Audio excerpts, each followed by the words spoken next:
Hi, I'm the Paranoid Survivor and Isaac.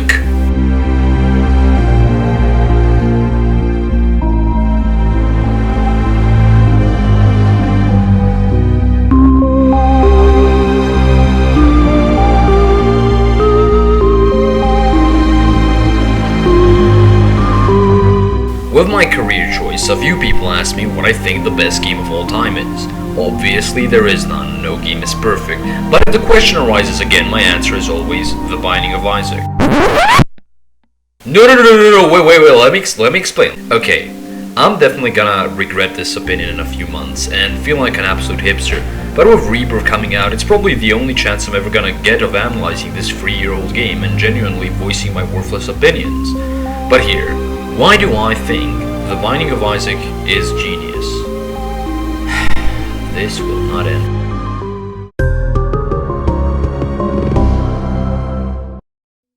Firstly, let's look at the obvious. For those of you who haven't heard of Isaac, it's a morbid roguelike indie game based on a Bible tale. Really didn't expect this to become so weird so quickly. In any case, the game follows an over-exaggerated version of the story in modern day. Isaac's mother is a religious nun. Quote-unquote God speaks to her and she tries to kill her son, who flees into the basement, where coincidentally most of us are playing the game. The gameplay mimics retro games such as Zelda, with its top-down view and dungeon crawler progression style, but it also adds a few neat ideas.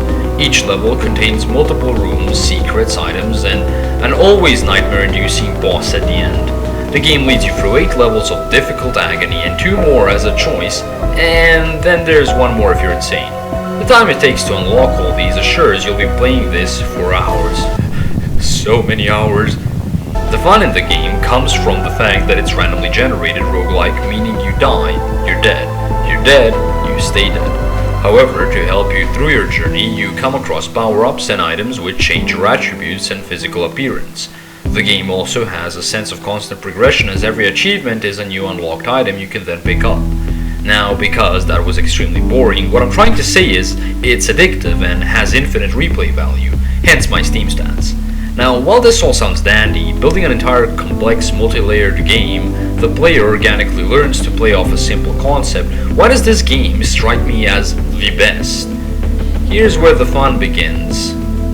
Oh, come on! The story, which is as simple as they come, I mean, who here hasn't almost gotten killed by their psychotic mothers, is actually pretty funny at first glance. It's colorful, energetic, and has a shit ton of fucking references. Other than basking in pop culture, the game also features very morbid character designs and combat to the point where you ask yourself if Ed McMillan has serious mental problems. However, these creepy creatures actually lead to a very dark form of humor. I don't know, there's just something morbidly hilarious when you see someone's head explode just to leave their body flailing around. No?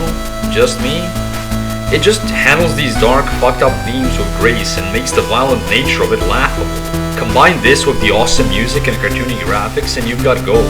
On top of that, the different combinations Isaac can get on items can be interesting to say the least. The surreal nature of it just starts to make you laugh. The game's fucking funny, it has a sense of humor, goddammit! But does it? As funny as the game may seem, it's very vague in what the actual story is. Obviously, the childlike drawings are cute, even if somewhat disturbing. It's easy to forget that the entire mother plotline is actually there, happening in real life, outside of his imaginations where the game takes place. But we'll get to that later. The second layer of this game's genius lies in the actual story this game is trying to say. Now, as I've stated, the game is ambiguous and open to interpretation, but here's a story that seems to fit the best. After the last level I was talking about, you get to the final pieces of the puzzle, picturing a father and 2 children, Isaac and Maggie.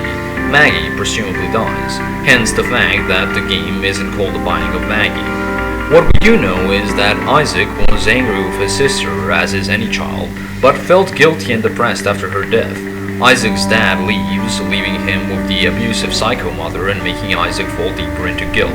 Somewhere along the lines, Isaac cracks under his shit life and decides to A. kill himself in a toy box represented by the blue baby, an endgame character, or B.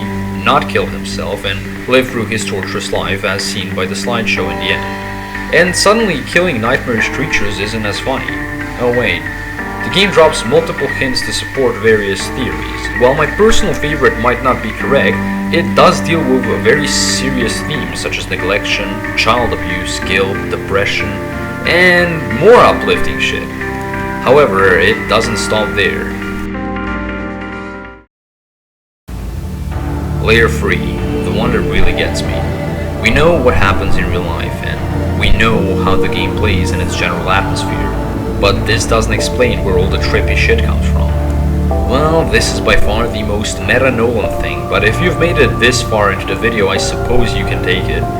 You see, Isaac's story is split into two aspects, the childlike fantasy and reality. Don't worry, it's pretty obvious where one ends and the other begins. The entire plotline about his mother trying to kill him is very distorted. The game's an imprint of Isaac's knowledge. With the various religious themes, it's obvious that Isaac was raised in a religious home, which is why he related to the story of Isaac. He was in a similar situation. The reason I know his mother doesn't really hear God's voice and is just batshit insane because of her daughter's death is because this portion of the story is told through childlike drawings. In other words, Isaac's just making shit up. It's all about him trying to understand and cope with the fact his mother hates him. To do so, he escapes into his own reality, one that's entirely made up of pop culture references and things that are close to his life. Think back to when you were a kid. Escaping into your own fantasy world meant drawing influences from the things you liked. Ninja Turtles, Action Man, whatever. His fantasy is compiled of what he likes and hides into. It's Escapism 101. For Isaac, this includes Christianity, internet memes, video games, drugs. In any case, we're exploring his state of mind, his playful psychology, his distorted visualization of common household items and things he's heard of.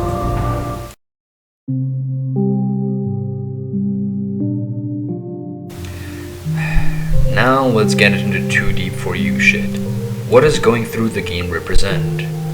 Well, cheerfully enough, Isaac's internal struggle with suicide.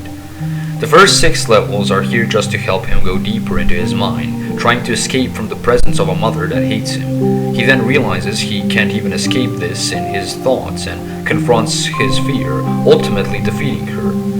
This, however, still leads to his guilt. Because he hated his sister, he believes he's responsible for her death, leaving him depressed and guilt-ridden. Isaac is then offered the aforementioned choice in the form of another Bible reference. He can either fall for the raging guilt in Sheol and kill himself within the toy chest, or he can try to redeem himself in the cathedral, whereupon he defeats the guilt inside of him and finally defeats his wish for death. Fucked up, I know. More proof to support this theory includes the other characters. Maggie, his sister, which he loves, has the most amount of hearts, while the other characters, all famous in the Bible for being traitors, murderers, and all-around grade-A douchebags, have less health to symbolize him hating this part.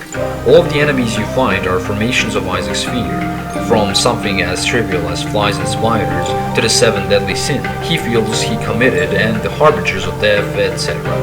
You can also draw conclusions like Isaac's mother never entering the boss fight because she's banging on his door in real life, and then afterwards him breaking her heart, and an influx of feminine items which either allude to the fact that Isaac's mom made him dress up as a girl to cope with Maggie's death, or Isaac's feeling of guilt leading him to honor Maggie through becoming her, but that's indifferent. Finally, Layer 5, the real-life relevancy of this subject. Sadly, domestic violence and neglection isn't something that only occurs in video games. It's a very real point of concern in the world. While Isaac only glances over this issue, putting more focus on child psychology, this is still a very real thing that should be treated as such, and you can always donate to UNICEF, who among other things deal with protecting children. Look at me, I'm charitable. Can I get 70 million subscribers now? In all seriousness though, Isaac not only deals with an abusive home life and its effects on a child's mind, but also on religion and the often toxic misinterpretations children and even adults can read out, video games and movies as a form of escapism, and others. All of these form a sort of view into a disturbed kid's psyche. The more of the items and cards we see, the more we learn about Isaac's home life, and the more of the elaborate fantasies we witness, the more we see how he copes with these subjects. Slowly, all the pieces start falling into place, and the veil of a weird roguelike starts to shatter, revealing a depressing house life of a poor kid. The point is, all of these small details, all of these interesting things and hidden meanings are implemented so well into the gameplay, which is just fucking fun. Sure, the characters have less health to symbolize Isaac's hate of his guilt, but this makes for perfect balance. Sure, the 7 deadly sins may be formations of Isaac's guilt, but they're a neat bunch of mini-bosses which add character to the game. And of all of the depressing facts you now know, always glad to ruin a game for you guys, it still comes across as funny and energetic through most of it. Everything's so perfectly connected as a cohesive whole. It all just works so perfectly, either that or I've read too deep into the game after playing way too much of it. Maybe. But I urge you to pick this game up. It's only like $5. And try it for yourself. Because the truth might lie deeper, and deeper still, than we all think.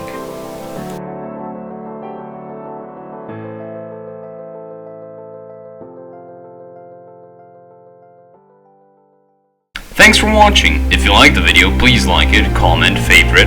If you like Isaac, indie games, or if you're mentally ill, me, subscribe.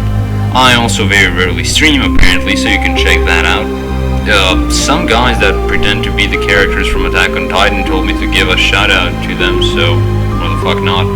You can follow me on Twitter, Facebook, Tumblr, all that good shit. As always, I love you guys, and see you later. Survivors, salute.